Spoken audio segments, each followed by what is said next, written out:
darmos início aí para o segundo episódio do Projeto Mesa Redonda, trazendo a mesma mesa da última vez. Então vamos lá! O que vai acontecer? Para quem não sabe, né, esse projeto, ele é um projeto onde a gente vai discutir casos clínicos com vocês. Então são de pessoas reais, são de pessoas que atendemos também no nosso consultório, na nossa prática clínica, e que é um caso clínico interessante e que pode te ajudar a entender melhor o que você pode ter, o que você não tem, o que, se você conhece alguém que tem esses problemas, e para mostrar para você que tem como atender, tem como melhorar, tem como ter tratamento, né? Existe uma opção de tratamento para essa patologia. E hoje a gente vai trazer o caso de hiperatividade e déficit de atenção, tá? É muito comum, né? Eu vou dar uma introdução mais lá na frente para vocês entenderem. Então, serve para você ter uma noção de como que a gente pode atuar com esse sintoma, essa patologia. Então, logo de cara, se você conhece alguém que tem a hiperatividade ou déficit de atenção, eu já vou pedir para você convidar essa pessoa para assistir essa live aqui com a gente, ou compartilhar o link com ela também, tá? E como vai funcionar aqui? O objetivo é de passar essa informação para vocês, e o item mais importante é que tudo que a gente for falar aqui para vocês não devem ser levadas como única, como exclusiva e como correta, tá bom? Então a gente vai levantar as nossas percepções, mostrando, né, o meio de como deixar um tratamento mais fácil e rápido para esse paciente, para essa pessoa que sofre desses sintomas, que hoje é o déficit de atenção e hiperatividade, beleza? E para quem vai compor nessa mesa, já falei que é a mesma mesa do primeiro encontro, e sou eu, o Kim, né? Então eu atuo com a medicina oriental, medicina chinesa, filosofia oriental, consciência corporal e a frequência vibracional. A gente tem o Caio, que é o fisioterapeuta, ele atua aí na área de ortopedia, traumatologia e esportes. A gente tem o Rafael Roy, que é o hipnoterapeuta, então ele atua com depressão, vícios, ansiedade, né, crenças limitantes, todas essas questões emocionais.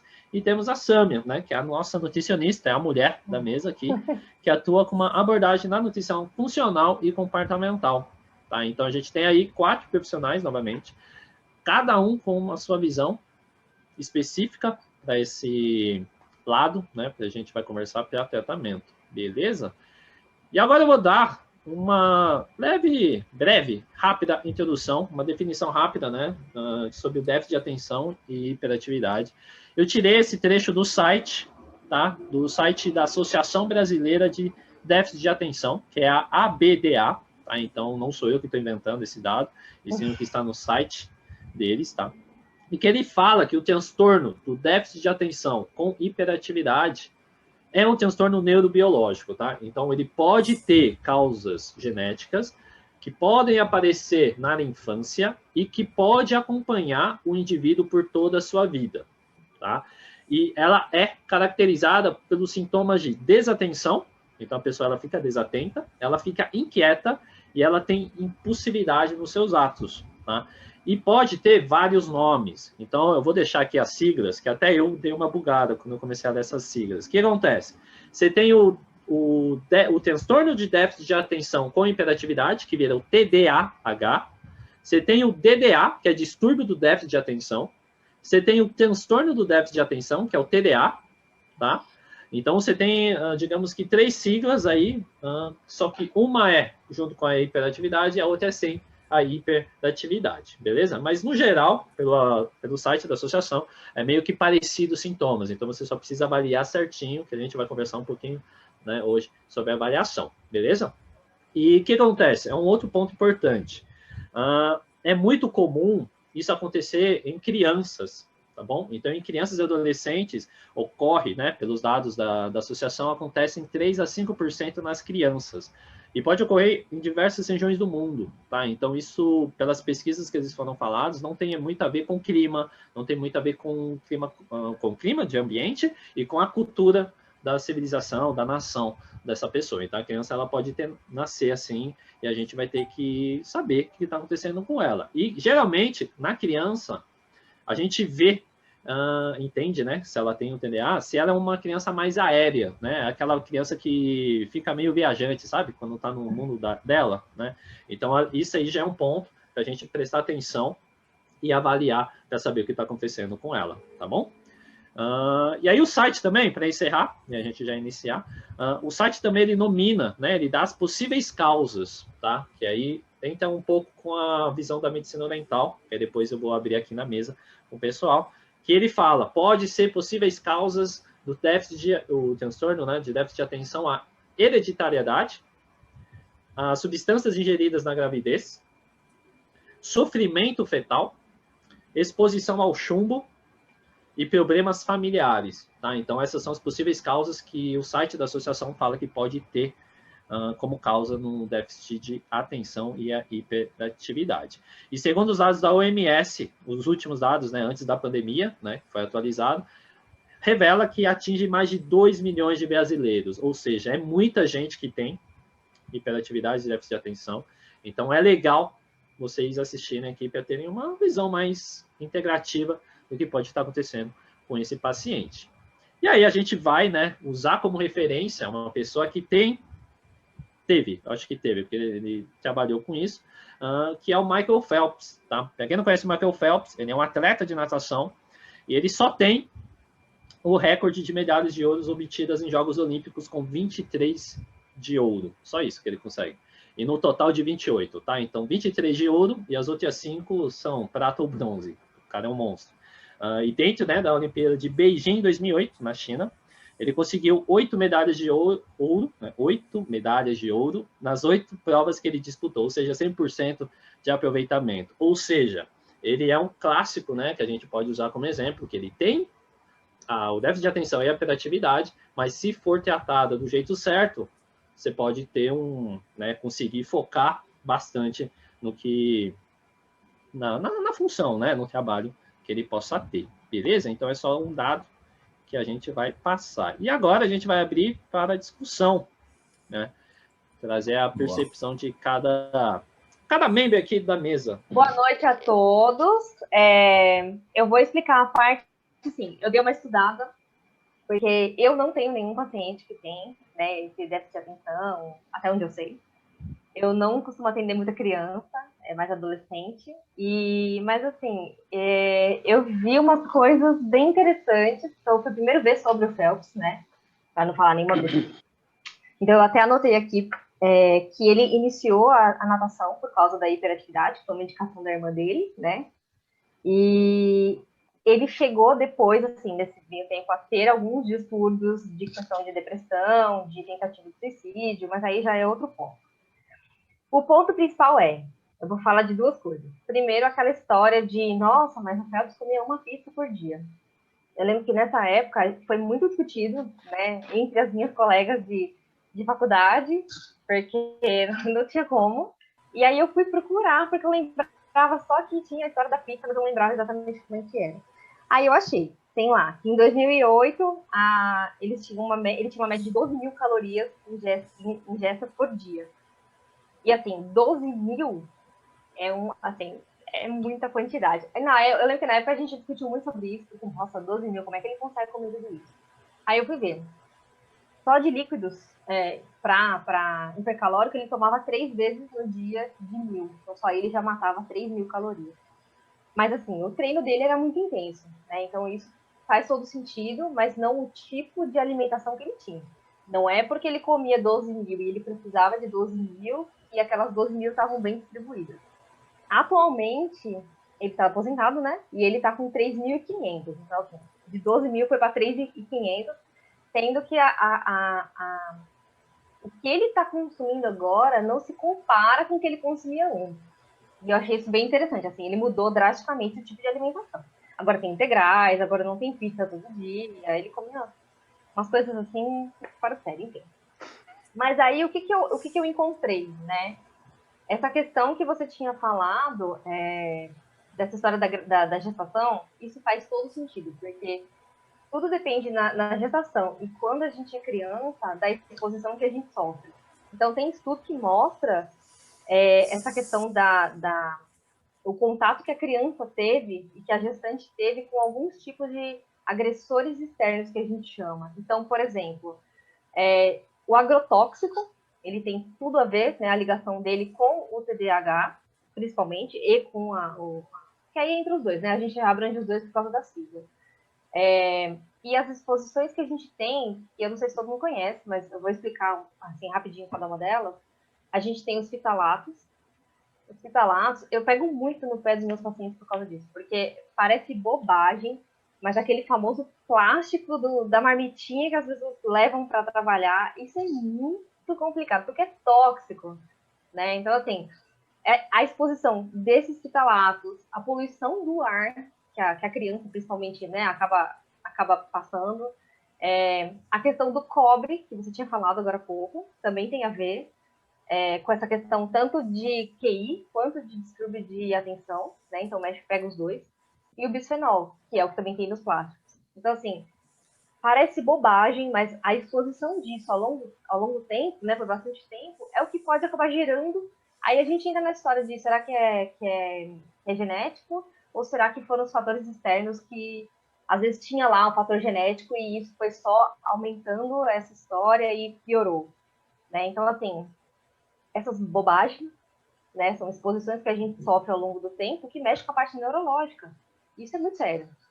Então, assim, claro, a gente não vai fazer uma transição absurda de uma hora para outra, mas se você pode trocar um plástico, sei lá, de uma garrafinha para um vidro, né, para tomar água, para, sei lá, levar a marmita para o trabalho, são pequenas coisas que a gente está fazendo toda a diferença ao longo da vida, principalmente mulher, por causa da gestação, né? Outro ponto bem importante eu vi que muita deficiência, eu joguei assim nas minhas tabelas para ver deficiência de micronutrientes, que é uma coisa que nem todo mundo presta atenção, né? Então, eu vou fazer dieta e aí eu vou aumentar a proteína e diminuir o carboidrato. Gente, é muito mais que isso, né? A gente tem que considerar que a gente é feito de macro e micronutrientes. Então, os micronutrientes, que é o cálcio, o zinco, o ferro e por aí vai, assim, muito micronutriente deficiente gera irritabilidade e hiperatividade. Então, assim, às vezes é só a questão da alimentação que está desbalanceada, desregulada, né? Claro, não sei o caso dele se não era o que era exatamente.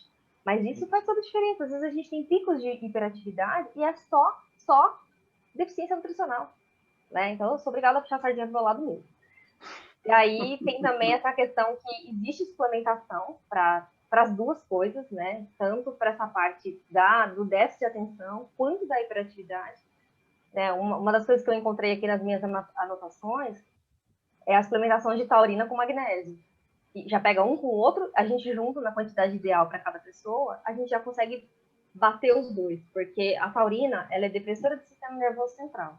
Então, assim, se a gente diminui a agitação cerebral e aumenta o foco, que é o que essas duas coisas fazem, a gente já consegue direcionar melhor o caminho que a gente tem que tomar.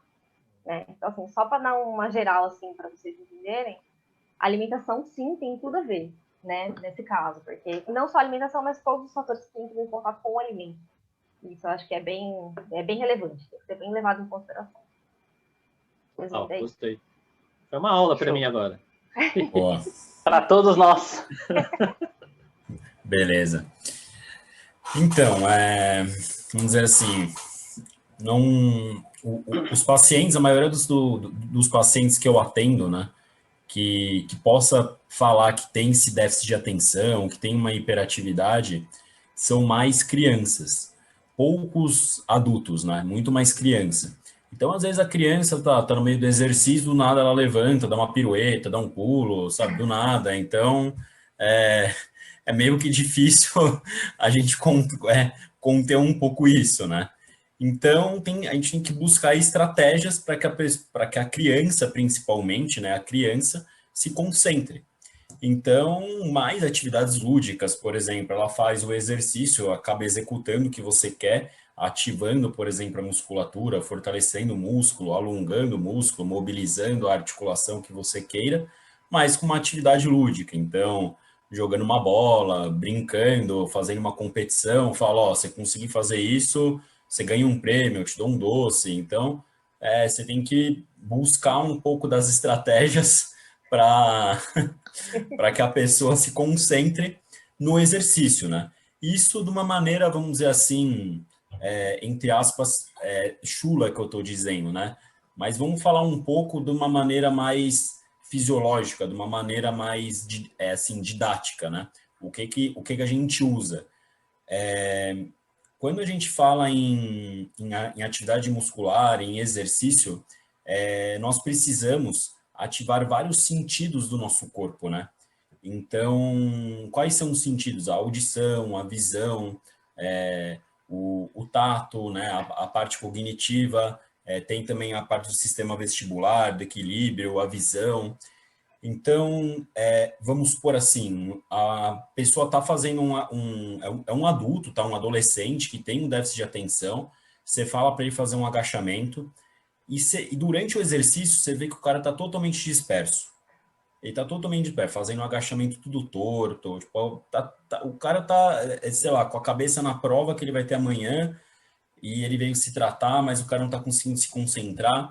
E daí, o que você faz? O que o fisioterapeuta busca fazer? Estratégias motoras para que ele se concentre.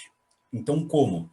Cara, você vai fazer o agachamento, mas eu quero que você grave um número na sua cabeça durante a série inteira e você vai ter que me falar esse número no final da série. Beleza. Ou, para ser mais difícil ainda, mas daí o cara vai ter que ter um controle motor maior. Durante o agachamento, você vai falando 2 mais 2, cara, 4, tá lá, 3 vezes 2, 6. E o cara agachando e se concentrando na cabeça ali. Ou coloca uma música, beleza, sei lá, em inglês. Daí quando ela fala a palavra love, o cara fala quantas vezes o love o músico falou na música, entendeu? Então, um exemplo. Então, estratégias meio que isso. Ou fala para o cara agachar, você vai falar assim, cara, você vai fechar o olho e vai agachar com o olho fechado durante o exercício inteiro. Então, isso, lógico, o cara tem que ter uma estratégia motora boa, porque senão ele não vai conseguir realizar o exercício com uma melhor eficiência. Mas ele agachando com o olho fechado, ele vai se concentrar melhor. Ele vai buscar concentração para agachar, né? Então, assim, na verdade, eu não achei nada. Eu fui pensando na minha, assim, o que eu faço às vezes para a pessoa executar um exercício melhor, com uma melhor execução, com uma melhor performance, as estratégias motoras externas que eu uso para que ele possa realizar esse exercício de uma forma correta. E isso, com certeza, pode ser usado com esses pacientes, né? Com esses clientes que têm esse déficit de atenção. Se eu não me engano, assim, eu peguei, se foi, acho que um cliente, um paciente, ou dois no máximo, que teve se dispersava um pouco na sessão, né? Mas se dispersava, não vai dizer, não vou dizer que ele tem um déficit de atenção, mas dispersa com tudo de trabalho. Então, o cara está fazendo um exercício, está pensando na reunião que vai ter daqui 1 hora, 2 horas. Então, acaba desviando um pouco a atenção. Ele não tem a doença, ele não tem diagnosticado déficit de atenção, ao autismo, que seja. Mas a gente pode usar isso, com certeza, nessas crianças, nesses adolescentes ou nesses adultos que tenha esse distúrbio. Isso é fato, tá? Porque em crianças a gente pode usar, em crianças, adolescentes que têm uma hiperatividade, que não param quietas, mas é difícil diagnosticar isso em crianças, que a maioria das crianças também são mais agitadas, né? Então tem que buscar outras estratégias. E em adultos que a gente vê que pode ter esse déficit, também pode usar essa estratégia, tá? É o que, na minha opinião, acho que a fisioterapia pode entrar nisso. Então, estratégias motoras, estratégias externas, cognitivas, né? Para que o exercício saia com uma melhor performance. Legal, Caio. Pegando esse gancho que você falou da questão de estratégias cognitivas para que a pessoa possa realizar de uma maneira mais eficiente até a parte motora, né? Porque é o que eu falo sempre, vou repetir aqui de novo. Corpo, mente é uma coisa só, e a partir do momento que você tem dificuldades de trabalhar determinadas questões, você cria estratégias para trabalhar esse tipo de questão. Sim. Isso que você falou é muito interessante, porque eu sempre tive... É óbvio, aqui eu vou pegar esse percentual que o Kim trouxe, de pessoas que realmente, por questões de problemas na gravidez, questão da parte de deficiência nutricional, talvez, coisas desse tipo, elas de fato têm esse déficit de atenção. Então, tem muitas pessoas que são diagnosticadas, seja com TDAH ou TDA comum, né? Em ambos os casos, esses esse diagnóstico, a gente precisa até avaliar e entender algumas coisas, porque um ponto que acontece aqui também, fora os diagnósticos reais que são identificados mesmo, que as pessoas de fato têm isso, existe um monte de gente hoje em dia que descobriu que pelo Google, que elas acreditam que elas têm. Então, precisa realmente, primeiro de tudo, separa. Tem gente que fala que tem e não tem. Às vezes a pessoa só é ali um pouquinho mais desatenta, ou o que eu costumo falar nesses casos muito forte. Nesses casos não existe déficit de atenção, existe déficit de interesse. Quando você não tem interesse numa determinada coisa, você não para prestar atenção naquilo. Não te interessa, tá? E eu falando aqui de caso prático, eu atendi uma pessoa que ela foi diagnosticada com TDAH, e segundo ela toma remédio, inclusive, para isso. Ela falou que o remédio ajudou, etc. e tal. Quando a gente vai falar de fatores emocionais relacionados, muitas vezes tem muitas questões na infância que se você, o pai, o professor, o adulto, não toma esse cuidado de analisar que essa criança ela tem um comportamento diferente nesse sentido, de que ela tem, às vezes, um pouco mais de dificuldade de aprender da mesma forma que as outras crianças. E por isso acaba gerando outras questões. Um isolamento, pessoas que não entendem o que está acontecendo, de começar a dar nomes. Pessoa, você é distraída, você é burra, você é isso, você é aquilo. Isso vai gerar uma série de outros problemas emocionais correlacionados. E aí a pessoa começa a criar ali fatores de insegurança que pode gerar depressão, ansiedade, enfim, uma série de coisas. Sendo que muitas vezes a resposta está até ali nessa questão de identificar que a criança tem, porque uma vez que tem, talvez o controle nutricional vai ajudar, talvez, e as estratégias para ajudar essa criança no desenvolvimento dela, já que boa parte desse processo se dá ali na primeira infância, no momento de desenvolvimento dessa criança, além de perceber, é começar a trabalhar entender quais são as melhores estratégias para que essa criança realmente consiga se sentir participativa e que as coisas cheguem até ela, tá? E aí, uma coisa que eu vou pegar um exemplo meu de uma pessoa que era adulta. Uma das minhas clientes, ela falou, quando eu comecei a explicar o que era hipnose, por exemplo, eu dou esse exemplo para explicar para todo mundo. É claro que é muito mais que isso, mas para facilitar a explicação, eu sempre costumo dizer que a hipnose é foco e concentração. Quando eu falei isso, essa cliente no telefone falou, ferrou, porque eu tenho TDAH. Aí eu mostrei para ela que não tinha problema nenhum, pelo contrário. Eu falei assim para ela, na verdade, não é que você não tem foco e concentração, é que normalmente as pessoas com TDAH, elas se desligam completamente daquilo que não é interessante.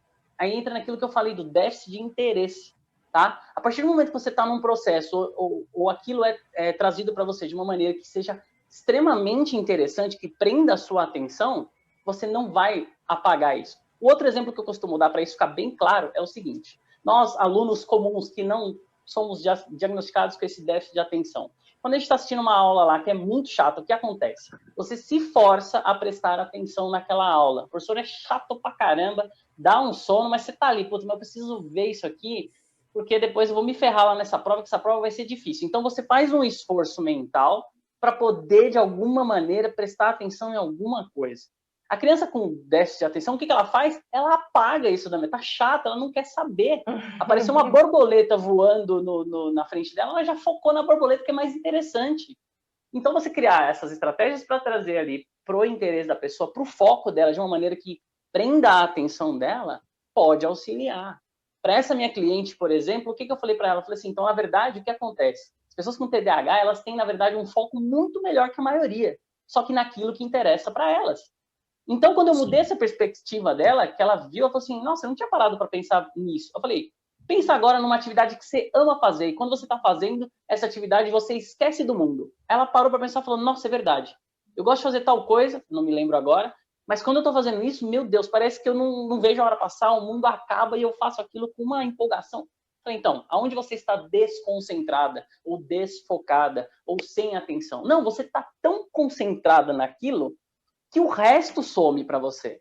Então, a gente tem essas pessoas, normalmente, elas têm uma atenção muito maior, um foco muito maior em determinadas questões, mas precisa gerar um interesse nelas, tá? Uhum. E aí, o que acontece? A hipnose, nesse sentido, para essa minha cliente, por exemplo, só de eu ter explicado isso para ela e ela perceber que ela não tinha visto a coisa ainda por esse ângulo, nossa, ela foi perfeitamente em todo o processo, num nível de foco e concentração que um monte de gente que, por exemplo, não tem TDAH não vai, às vezes, tanto quanto ela foi. Trabalhou as questões dela de forma profunda e falou, meu, que legal, bom saber então que eu tenho atenção. Eu falei, sim, você tem um hiperfoco, só que precisa buscar algo ou fazer outras coisas que, às vezes, você tem alguma dificuldade, fazer com que aquilo, que você possa fazer aquilo de uma maneira interessante, né? E aí a hipnose, por exemplo, ela pode ajudar muito nisso. Em, primeiro, trazer essa percepção para a pessoa de que aquelas coisas que ela gosta, ela vai fazer, sim, com total foco e atenção. Segundo, exercícios que possam ajudar essa pessoa a praticar e melhorar de forma, trazendo ali para o dia a dia dela para o automático, mais concentração, mais foco, e que quando criar âncoras, gatilhos, inclusive, que quando ela sentar para fazer determinada coisa que ela tem dificuldade, que ela vai buscar ali os melhores estados de recurso dela para fazer aquilo da melhor maneira possível, que seja prazerosa, tá? Então, existe uma série de trabalhos para que ela possa enxergar também. No caso dessa minha cliente, o foco não era trabalhar isso, era uma outra questão, tá? Mas ela trouxe isso e eu achei muito interessante que, assim, aquilo que eu falei para ela foi real. Inclusive, eu estava no outro curso que eu fiz recentemente, eu escutei de um professor ele falou assim, meu, eu fui diagnosticado com déficit de atenção e o que eu entendi depois de muitos anos é que o que eu tinha era déficit de interesse. Todos os assuntos realmente que eu tinha interesse, ou que eu descobri uma forma de fazer do meu jeito, que eu sentia prazer em fazer aquilo, cara, ia embora. Só que essa pessoa, eu chamo de vantagem hoje em dia. Quando ela tá vendo um negócio que ela não tá afim de fazer, cara, ela consegue desligar. Eu, às vezes, sou obrigado a ficar prestando atenção em umas coisinhas que eu falo, putz, eu queria conseguir desligar desse jeito, né? Então, é tudo uma questão de percepção. E na hipnose, a gente consegue trabalhar muito essa questão do foco, da atenção, da criação de recursos e estratégias para que essa pessoa consiga ali direcionar melhor tudo que ela precisa. Pegando o próprio caso do Phelps, ele juntou as duas coisas que ele tinha, que era a hiperatividade, ou seja, demandava um gasto de energia, e aí, abrindo um parênteses aqui, voltando lá para as crianças, criança, normalmente, quando ela está ali brincando, pulando, tem muita gente que acha que aquilo já é uma hiperatividade. Precisa dosar, precisa realmente analisar com calma e diagnosticar, porque às vezes essa criança ela está num momento da vida dela que ela é assim, e o próprio tempo ela vai passando e vai diminuindo essa superatividade, esse excesso de energia que as crianças normalmente têm. Então precisa também tomar um cuidado aqui e não analisar só a questão da hiperatividade, mas analisar todo o restante que está por trás, né? Se isso faz com que ela tire o foco, e criança normalmente, dependendo do caso, tem muito disso. E aí não necessariamente é uma questão de hiperatividade, né? Então fazer as análises fisiológicas todas corretas, uma vez que está diagnosticado isso, trazer e aí começar a ver formas de trabalhar, né? E no caso do Phelps, aí voltando para ele, ele uniu o útil ao agradável. Ele começou a fazer natação, que provavelmente foi uma atividade que despertou extremo interesse nele, onde ele gastava energia e conseguia se concentrar como ninguém, né? Então aonde o TDAH nesse caso, no caso dele, foi ruim, atrapalhou no quê? A partir do momento que ele desenvolveu uma métrica de como fazer aquilo que ele gostava de fazer bem feito, pelo contrário, esse hiperfoco dele naquela única atividade potencializou os ganhos dele, tá? Então, eu não sei no caso dele específico, mas eu sei que muitos atletas de alta performance, eles usam a hipnose para auxiliar processos deles, né? De aprendizagem, de uso de recursos internos, ou quem trabalhou aí com alguns, com certeza ele sabe melhor que eu disso. E é muito louco, porque é como se você, nesses casos, desenvolvesse ali, entre aspas, um doping mental. Olha que legal, você potencializa, você calibra o seu cérebro direcionado para aquilo que você quer para aumentar o seu resultado. E aí você trabalha a questão de foco para isso, você pode, aos poucos, expandir essa questão para qualquer coisa que você queira, num trabalho talvez mais contínuo, né? Então é muito legal juntar essa questão da nutrição,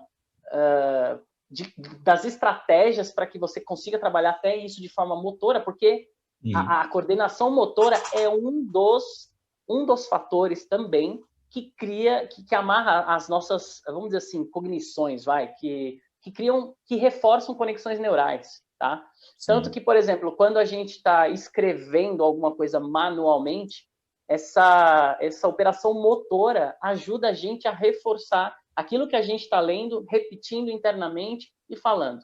Então, juntar essas duas coisas, o alcance de foco, concentração, buscar o melhor estado de recurso para aquilo que você quer fazer e direcionar isso para as outras coisas, pode, com certeza, melhorar muito a qualidade de vida de uma pessoa hiperativa ou que tenha aí o TDA, né? Então, mas na minha opinião, assim, de forma geral, claro que tem as questões alimentares, as questões neurológicas, as questões genéticas, mas em muitos, eu acredito que na maioria dos casos, e eu não estou falando isso com nenhum conhecimento de causa de pesquisa científica, mas, assim, na minha concepção, eu acredito que na maioria dos casos você consegue ajudar essas pessoas a ter, às vezes, uma vida até mais, com mais Qualidade. Qualidade, uma qualidade de vida maior até, quando ela encontrar aquilo que para ela pode ser algo prazeroso e um propósito, ela pode ter muito mais êxito até naquilo, se você começar para ela simplesmente mostrando que aquilo, primeiro, não é um problema, né? Trazendo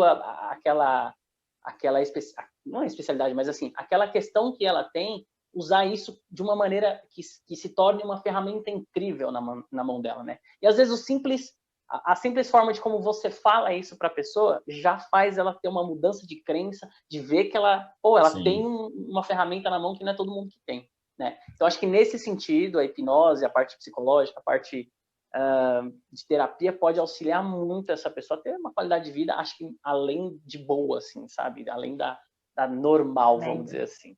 Então, eu acho que essa conjunção de coisas que a gente já trouxe até agora com certeza. Fundamental. Amarra bem aqui com tudo isso com que eu falei e com o que foi dito aqui. Acho que é isso. Kim? Agora eu vou... Olha a aula que os caras dão, velho. Olha a responsa agora. Vamos lá. Falar da visão da MTC, né? Da visão oriental. Lógico. Então, vamos lá. Né? Tudo que eu vou trazer aqui é base o que eles falam lá, né? Então... eles falam realmente as crianças, ela tem, né, um yang aflorado, né? Então toda criança, para a visão oriental, ela tem que ser elétrica, ela tem que ficar correndo, dando a cambalhota, andar no teto, ela tem que ter essa energia, tá? Por quê? Porque eles falam, é provérbio de ancião, criança que é lenta, criança que é quieta, algum problema ela tá tendo, tá? Por quê? A questão é, você nasce com um pico de energia gigantesco. E aí, quando você vai ficando velho, ancião, você vai ficando mais calmo, né? Você ensina as pessoas.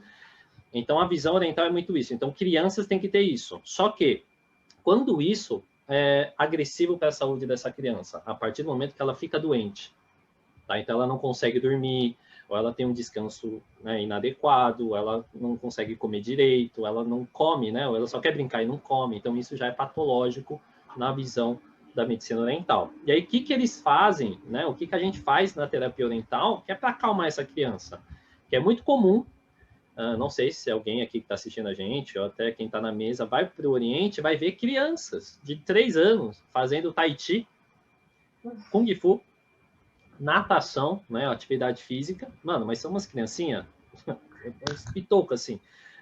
E estão fazendo ali, tipo, estão mandando muito bem, velho. Tipo, sério, quando eu fui para lá, eu mandei lá, criança de 7 anos jogando peteca com o pé. Eu, com 22 anos, eu não conseguia nem chutar o primeiro. E elas lá com o pé.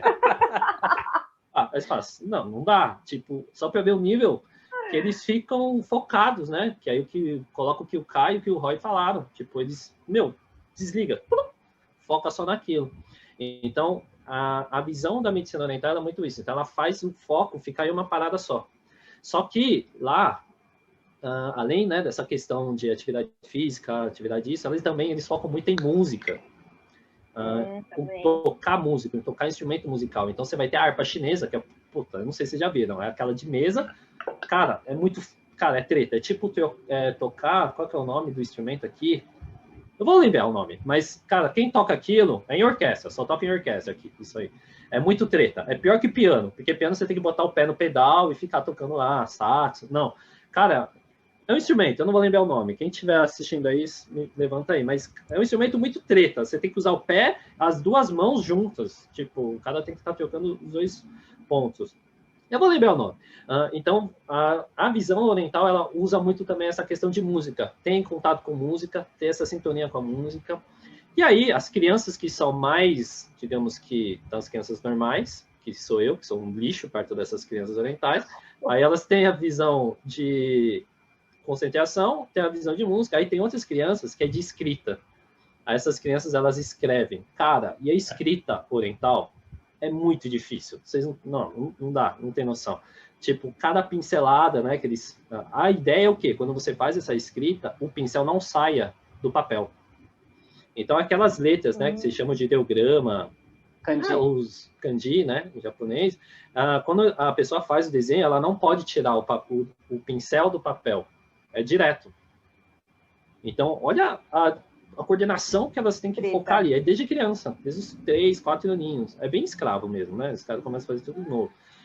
E aí, tipo, eles vão fazendo e é muito rápido, justamente para focar nisso, né? Então, ele faz essa criança voltar e ficar focada, tá? Então, de criança, né, a gente usa na MTC esses aspectos, tá? De trazer isso. Quando vai virando adolescente e adulto, vai potencializando isso. Então, vai ser estudar, né, meio que é obrigado, dependendo da província lá. Então, a medicina oriental ela faz muito de manter o que você aprendeu desde criança. Então, se é Tai Chi, se é Kung Fu, se é Liang Kong, né, que são as atividades físicas. A meditação, então, aí, depois dos 10, 11 anos, começa o início da meditação, né, de meditar mesmo, de ficar sentadinho na postura, meditação. E depois começa a estudar. Então, eles fazem essa leva até o final, tá? E aí também tem outras questões. A dieta, na China, no Oriente, a dieta é o item mais importante. Tá? É tudo aquilo que você coloca para dentro de você, né? Então, só que, claro, tem alguns aspectos que lá não vai ter aqui, né? Então, por exemplo, tem tipos de alimentos que a gente come lá, que não dá para comer aqui, e tem alimentos que a gente come aqui, que a gente não come lá. Tá? Então, por exemplo, o chuchu é daqui. Se você levar o chuchu para o chinês vai falar, mano, que isso? Tipo, o cara não vai entender. Então, depende do alimento, da província, né? Então, a gente também usa a questão da dieta. Então, a dieta, ela tem grande importância. Além do que a Sam, né, falou de vitaminas, sais minerais, essas paradas que só ela manja, a questão energética, né, dos alimentos é o que é focado lá. Então, aí agora vai cutucar. Geralmente, é pesado, hein? A gente usa fitoterapia animal para controlar problemas neurológicos, tá? Então, meio emocionado. Vai ficando com essa cara de novo. Isso aí. Essa é a sacada.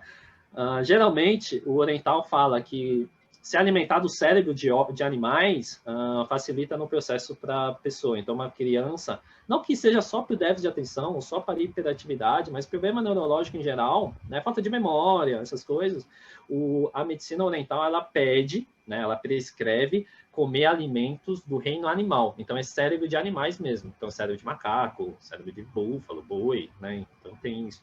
Então, tem a questão da fitoterapia e a dietoterapia animal. Tá? E aqui vende, o André, no mercado municipal acaba vendendo essas cérebro de macaco, iguarias. De boi. Eu acho que Iguarias. depende. Mercado não, mas tem na Liberdade. Geralmente, eles pegam mais cérebro de macaco. Lembra lá, né, da semelhança, dos formatos semelhantes e tal, o macaco lembra mais, né? Lembra não, né? Lembra é mais semelhante ao ser humano. Então, eles dão preferência ao comer mesmo o cérebro de macaco. E não só o cérebro, né? É a fitoterapia animal, né? Então, no Oriente é bem comum isso, tá? Então, existe esse ponto. Então, a dieta e a fito é o outro ponto muito importante, tá?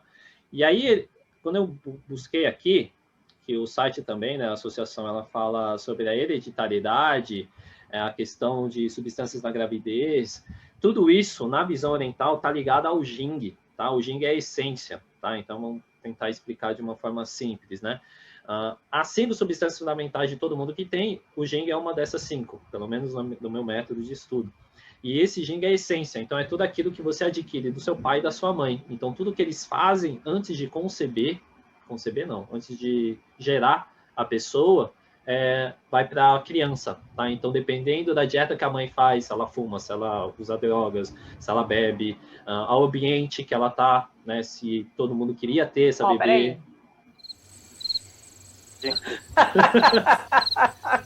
Não, eu também assim, ó. Não é só a mãe, tá? O pai também tem responsabilidade. Sim. Deixar isso bem claro. Sim, é os pais, na verdade, tá? A mãe é enquanto segura, né? Enquanto isso. tá na barriga é a mãe. Mas na concepção são os dois. Sim, tanto que o André falou, ambientes externos, né? Então, se o pai bate na mãe, tem agressão, por exemplo, né? Não, existe isso também, agressões, né? A alimentação. Sim, porque É. É, na verdade, quando o espermatozoide, né? Quando você junta os dois, Ah, É a sim, sim. saúde é os dois. Exatamente. É os dois. É É verdade. o Jing dos dois, tá? Então É. aí você tem o Jing adquirido e o Jing, o Jing ativo, né? O Jing... Cara, vocês vão falar que vocês vão encontrar não, mas é o Jing dos pais e o Jing adquirido, tá? Tá. Então, se essa criança, se essa paciente tiver em contato, isso vai ter. Então, a primeira questão da hereditariedade, da dieta, tá tudo nesse ponto. Então, o Jing é muito importante. Muito importante. Tá? Deixa eu fazer uma Diga. pergunta. Nesse caso, entra, por exemplo, é a questão de hereditariedade. Então, é o que a mãe e o pai carregam, ou é o que eles. O momento, por exemplo, deixa eu ver como que eu explico isso. Eu tenho na minha família, sei lá, no casos de TDAH. Isso é um ponto. Ou a minha alimentação pode ser tendenciosa a gerar algum tipo de doença. No caso, esse gene que você está falando hereditário é hereditário mesmo? Ou é como estava a saúde dos dois na hora? As duas coisas? 2 pontos. Ai, que confuso. Entendi o que você quis dizer. Eu Se tem uma saquei. questão que já vem lá de trás, ou é só o que acontece com o pai e a mãe Ali. e passa para frente? Ô, André, Ó, explica para entender melhor do Jing e da vela, que vai se apagando cada coisa que você faz mais de errado, ou coisa que Tá. não é do padrão, a vela vai se apagando mais rápido. Então, acho que Saquei. vai se entender mais rápido, para melhor. Vamos pegar assim, ó. Você tem o Jing. Vamos explicar o Jing mais fácil. É que eu explico no tubo de ensaio. Então, você tem 2 tubos de ensaio, Tá. certo? Eles estão no talo. Então, é 100%, tá? Então, 100% nos 2 tubos de ensaio. Um tubo de ensaio, desse lado aqui, que eu não sei que lado eu vou estar, se é esquerdo ou direito, mas vai estar esse cara aqui. Esse Nosso cara direito e aqui, seu esquerdo. esse cara aqui, você vai ter 100% desse nível, tá? Esse cara é o Jing que a gente fala que você pega da sua família, da sua ancestralidade, dos seus pais. Então, não é... Começa só dos pais. Vamos começar só dos pais. Então, tudo que está na família, está na sua árvore genealógica, está nesse tubo aqui. E você tem 100% nesse cara. A cada ano que tu vive, tu vai perdendo 1% desse nível. Então, você nasce com 100, 99, 98, 97, 96, até esgotar. Quando esgotar, game over. Vai pro saco. Morreu. Beleza? Aí você tem outro tubo aqui. Esse tubo aqui é o Jing que você adquire a partir do momento que você nasce e entra em contato externo. Então, são as comidas, a sua alimentação, atividade física, atividade sexual, atividade de trabalho, descanso, tudo. Tudo. Beleza? Então, esse aqui, ele é renovável, né? Por isso que a gente come, a gente bebe, a gente descansa forever, né? Não forever, né? Mas quando der. Então, ele vai fazendo isso aqui. Deu para entender. Esse aqui é renovável. Esse aqui não. Esse aqui você perdeu, game over. Tá? Então, esse é o primeiro exemplo. O que acontece? Quando você perde um desse, você pode recuperar com esse. Então, você perdeu um. Então, hoje eu estou com, sei lá, 50 anos. Estou com 50% do Jing raiz. Esse aqui eu posso estar 100% para conseguir controlar esse cara aqui. Aí eu consigo equilibrar. Então, eu evito que perca 50%, né? O outro 1% perca mais devagar. Né? Faça a perda devagar, ao invés de perder 1% rápido. Então, eu tento fazer ela perder devagar e aí sustentar com esse Jing aqui, que é o renovável. Legal. Tá? Então, o Jing é muito isso. Então, você tem um Jing que é só seu, que vai gastando com o passar do tempo, mas esse aqui não é renovável. Uma vez você gastou, acabou. E esse aqui você vai renovando. Então, por isso que a dieta é importante, a prática física, a meditação, a respiração, todos os itens da sua vida é muito importante. Então, ter uma qualidade de vida, ter tudo, né? Ter um bom papel assim de vida, de saúde, isso aqui é importante, porque aí ele consegue controlar. E aí você vai equilibrando, tá? Então, o Jing é muito isso. Então, quando você tem esses 2 Jings, quando eu falei, né? Eu falei que é da ancestralidade geral. Só que aí, se a gente aprofundar o Jing, a gente volta 12 gerações. Agora vai começar a bugar a cabeça de vocês. Então, a gente tem 12 gerações atrás de você. Então, você é a primeira, aí você vai ter a segunda, que são seus pais, seus avós, bisavós. E vai voltando. Tataravós, vai voltar, então vai virar 12 gerações. Ou seja, o Jing que você carrega são de 12 gerações. Tá. Uhum. Tá? Aí, olha a treta que é a parada. Então, vai ter parente teu, da tua árvore genealógica, que não comia bem, que fumava, que bebia, que não, era desgracento, né? Fazia tudo errado. E vai ter os casos que eram bonitinhos. E isso vai impactar nessa pessoa. Então, você, como pessoa, não é porque os outros fizeram errado, você vai fazer errado também. Mas você tem que se controlar para não perder esse Jing e manter a qualidade dos dois Jings trabalhando de forma conjunta. Legal, interessante, tá? Então, bem legal. A questão da visão oriental é muito isso. Então, o Jing é o item principal, é o item mais importante. Então, por isso que os orientais, você vai ver, né? Acho que tem até na Liberdade. Quem mora em São Paulo, curiosidade, quem mora em São Paulo e tá com curiosidade de ver o que o oriental faz, chega lá 4h30 da manhã na Praça da Liberdade e tira uma foto e manda para mim. Me marca, porque eu não vou estar acordado nesse horário. Mas me marca, você vai ver os caras treinando. Todo mundo lá fazendo Tai Chi ou Ching Kung. Mano, mas é uma leva gigantesca, só cabelo branquinho, assim. É animal. Legal. Porque eles estão fortalecendo o Jing deles, fortalecendo esse Jing desse lado, para manter ele 100% e estabilizar isso. E aí, ele vai perdendo devagar.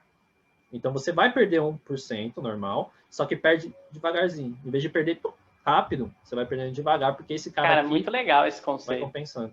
Tá? Então, legal. essa qualidade de vida oriental. Por isso que os meninos fazem meditação, comem tudo bonitinho.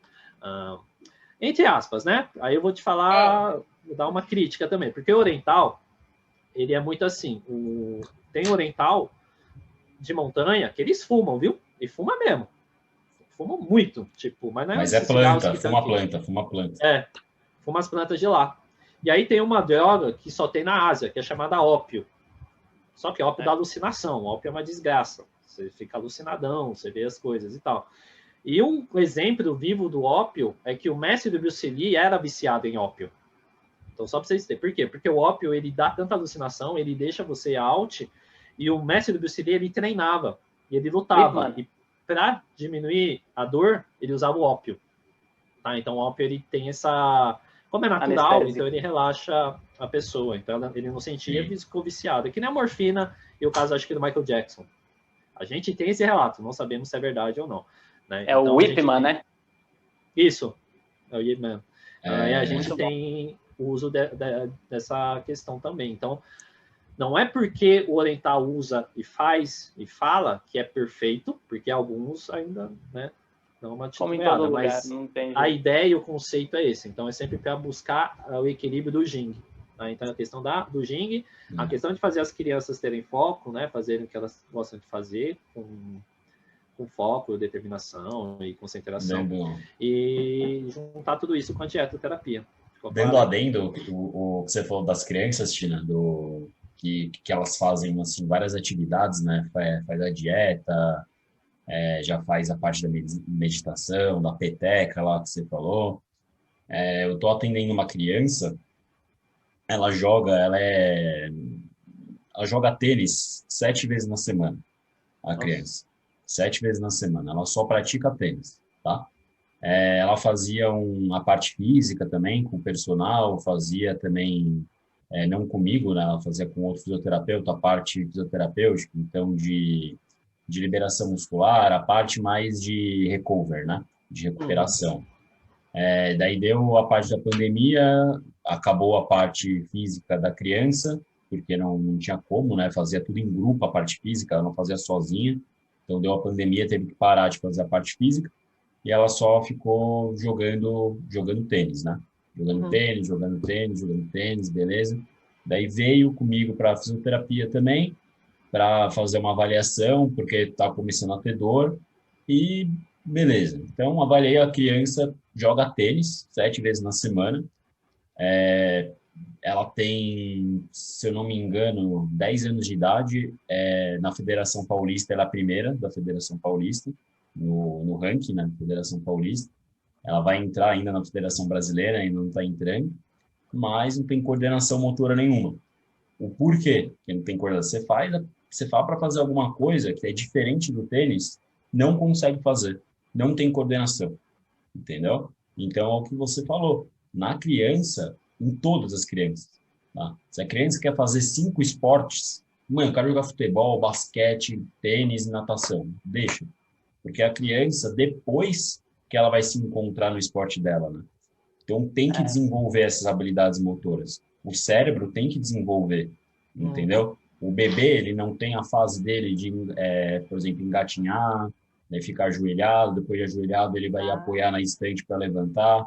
Então, o adolescente também tem que ter isso, ele tem que desenvolver a habilidade motora dele. Então, você falou aí dos chineses da peteca, essas coisas, por isso que eles têm esse Jing que você falou, que diminui muito mais devagar, porque a parte mental, a parte física dessas crianças acaba desenvolvendo muito melhor, na verdade, né, do que as crianças do Ocidente, entendeu? Porque desenvolvimento de várias áreas do cérebro, né? Áreas do cérebro. Acaba tendo esse desenvolvimento e tem que ter. Entendeu? Então, não, como eu te falei, um tenista, um atleta, né, uma criança, mas não deixa de ser um atleta, que você fala para fazer uma coisa simples, um alongamento, um exercício de mobilidade, e não consegue fazer. Por quê? Porque é uma criança e essa criança está na fase de crescimento, né? Então, a fase de crescimento acaba tirando toda a coordenação. Então, se você não ativa isso, não consegue fazer as outras atividades bem. Então, o tênis acaba sobrecarregando as articulações, as outras articulações. Né? Tem perguntas aí, Kim? Deixa eu ver se tem pergunta. Cérebro de vaca tem nos mercadões? Acho que sim. O de macaco, não. O de macaco é mais difícil de encontrar. Que é cruel, né? Matar um macaco dá processinho, hein? Mas você encontra na Liberdade, tá? A gente come tudo, né? Mas tem especificações, não é porque assim, é só para deixar claro, né?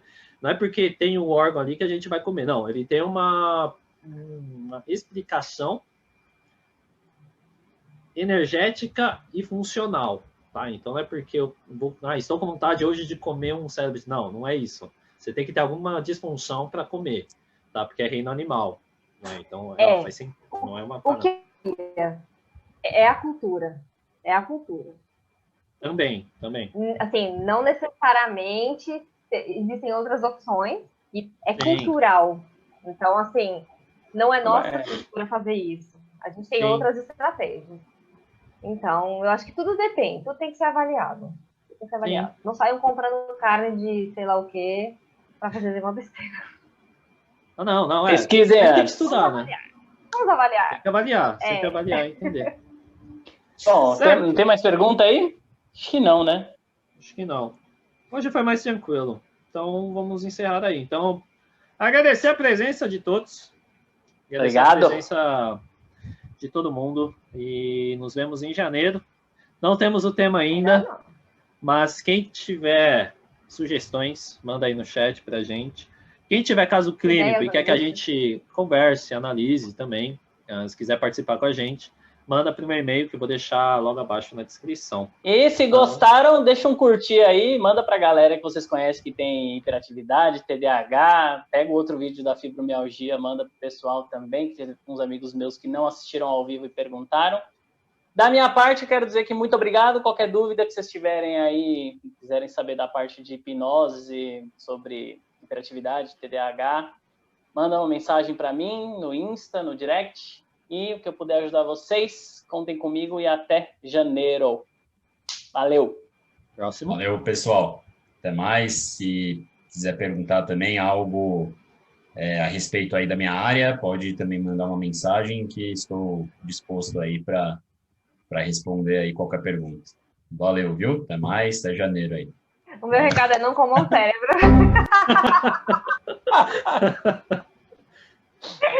Deixa bem grande. Grilado. Não comam cérebro. Obrigada, viu, gente? Qualquer coisa, nosso contato vai ficar na descrição e é só chamar. Então, vou encerrar aqui. Então, o que vai acontecer? Eu vou deixar os contatos de todo mundo aqui debaixo desse vídeo. Ainda não, mas quando acabar aqui, eu vou lá digitar. E aí vocês podem conversar com cada um de nós. E o pessoal da mesa eu não vejo mais, vocês vão ver mais com a gente aqui. Então, encerrar aí dando boas festas, né? Bom final de ano aí, Ano Novo Ocidental. E nos vemos em janeiro, com a mesma equipe aí novamente. E é isso. Então, agradecer a presença de todo mundo, tanto da presença da mesa e de quem está aí participando com a gente. E aí, um comentário antes de encerrar, foi tão bem explicado que não tem dúvidas, viu? Hoje os caras estão...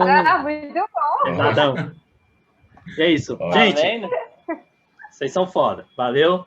Valeu. 2020. Valeu. Beijo. Beijo, tchau, tchau. Tchau, tchau. Tchau, Ti.